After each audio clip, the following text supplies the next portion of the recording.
Right analysis of knowledge प्लेटो के द्वारा दी गई थी, यानी कि त्रिपक्षीय विश्लेषण। इसमें उन्होंने बात की थी कि नॉलेज की, ज्ञान की, नॉलेज हम कोई चीज़ इंसान तब जानेगा अगर वो तीन चीज़ें हैं, जस्टिफाइड करेगा तो किसी चीज़ को, या ट्रू, या फिर वो ट्रू या बिलीफ, या तो वो चीज़ क्या है, दूसरी स्टेटमेंट क्या है, सच है, या फिर वो विश्वसनीय होगी, मतलब कि विश्वास करोगे आप उस पर, या फिर जस्टिफाइड होगी। ठीक है, यानी कि रिक्वायर तीन चीज़ों करते हैं, ट्रू, बिलीफ और जस्टिफिकेशन। ट्रूथ कंडीशन इसमें पहला हम देखते हैं कि यहाँ पर मानते हैं कि S to know knowledge P, कि S P must be true. अगर पी ट्रू है, आप मानोगे कि पी स्टेटमेंट सच है, तभी आप जानोगे कि हाँ आपको कुछ नॉलेज है। जैसे इन्होंने कहा है कि knowledge required truth, you can not know something false. अगर कुछ झूठ है, कुछ गलत है, तो हम नहीं कह सकते कि आप जानते हो कुछ। ठीक है, मान लो कोई व्यक्ति कह रहा है कि अर्थ क्या है, फ्लैट है, तो they can not know it, क्योंकि वो, तो हम कह सकते हैं कि क्योंकि स्टेटमेंट फॉल्स है तो हम कहेंगे कि वो इसके बारे में कुछ नहीं जानता, जीरो नॉलेज। ठीक है, कि अगर कोई व्यक्ति कह रहा है कि फ्लैट है तो ये जी, क्योंकि फॉल्स स्टेटमेंट, ठीक है, तो इसलिए नॉलेज नहीं है।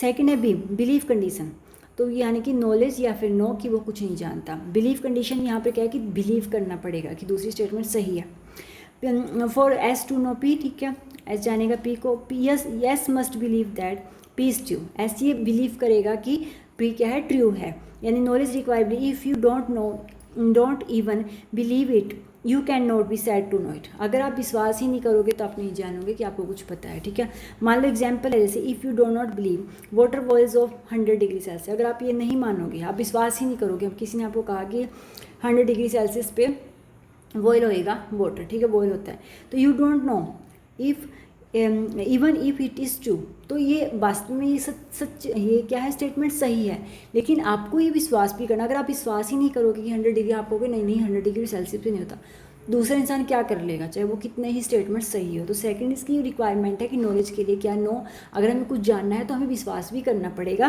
पहला था कि हमें ट्रूथ सही, वो स्टेटमेंट सही हो। थर्ड होता है इसमें जस्टिफिकेशन होनी चाहिए कंडीशन। ठीक है, for S to know S must have a good reason, कि एक सही रीज़न होना चाहिए किसी स्टेटमेंट को, किसी चीज़ को मानने का हमारे पास। Justification to believe, knowledge require more than lucky guessing, ना कि सिर्फ गैस पे। गैस ये क्या होता है, कभी कभी लकली वो गैस हमारा सही चला जाता है, लेकिन हर चीज़ के पीछे एक रीज़न होना चाहिए।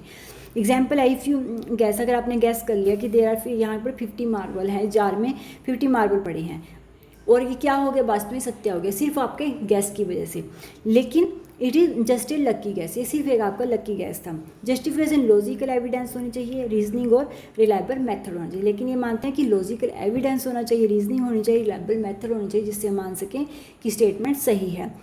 तो इन्होंने बताई थी इन तीन तरीकों से हम जान सकते हैं कि ये स्टेटमेंट सही